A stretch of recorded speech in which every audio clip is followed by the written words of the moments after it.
Salam sejahtera dan salam Malaysia Madani. Kalau pergi Tanjung Keramat, singgah sebentar membeli selasi. Kalau hidup mau dihormat, jagalah tutur, taburlah kasih. Hadirin sekalian, pernahkah kita tertanya-tanya mengapa ada orang yang mudah disenangi? Mengapa ada orang yang kata-katanya didengar? Dan mengapa ada individu yang mampu mempengaruhi orang lain tanpa menggunakan kekerasan? Jawabannya saya temui dalam sebuah buku yang sangat menarik dan membawa Anda menyelami sebuah karya yang telah mengubah cara jutaan manusia berhubung sesama insan. Buku berjudul Bagaimana Memenangi Hati Kawan dan Mempengaruhi Orang Lain, karya Agung Dale Carnegie. Buku ini diterbitkan oleh PTS Publishing House pada tahun 2021 dan mempunyai 368 halaman muka surat. Buku ini dijual pada harga Rp35 di Semenanjung dan Rp38 di Sabah dan Sarawak. Sebelum itu, bak kata orang, tak kenal maka tak cinta. Nama diberi Eurasia Amber Lucius Milip merupakan seorang pelajar tingkatan 1 Mutiara yang kini menuntut ilmu di Sekolah Menengah Sains Lahad Datu. Kod sekolah saya ialah XIE 3102. Buku ini bukan sekadar buku motivasi biasa. Buku ini merupakan panduan tentang cara membina hubungan, memahami manusia, dan berkomunikasi dengan bijak. Menariknya, buku ini telah menjadi antara buku pembangunan diri yang paling laris di dunia. Dan telah terjual lebih daripada 30 juta naskah sejak diterbitkan mengikut kajian statistik dalecarnegie.com.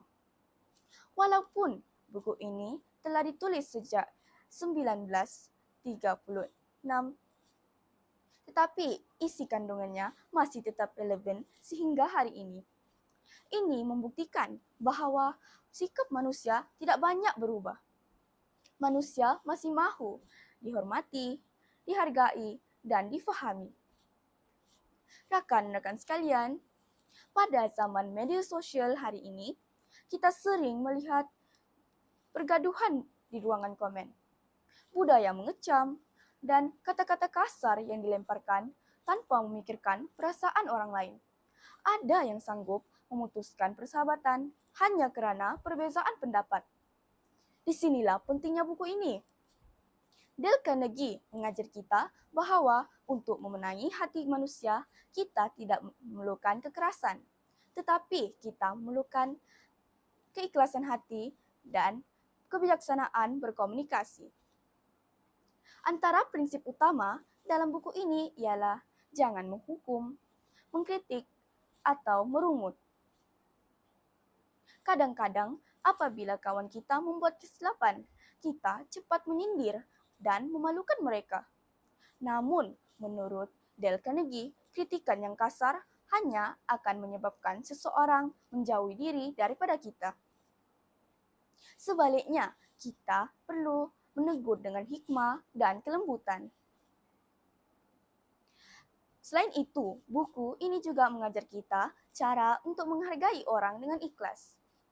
Kadang-kadang, hanya dengan ucapan terima kasih, awak hebat, atau saya bangga dengan awak, seseorang boleh menjadi lebih yakin dan bersemangat. Buku ini juga turut mengatakan bahawa nama seseorang ialah bunyi yang paling indah bagi dirinya. Oleh sebab itu, apabila kita memanggil nama seseorang dengan sopan dan mesra, seseorang akan merasa dihargai dan dihormati. Hal ini sangat berkaitan dengan isu masyarakat hari ini.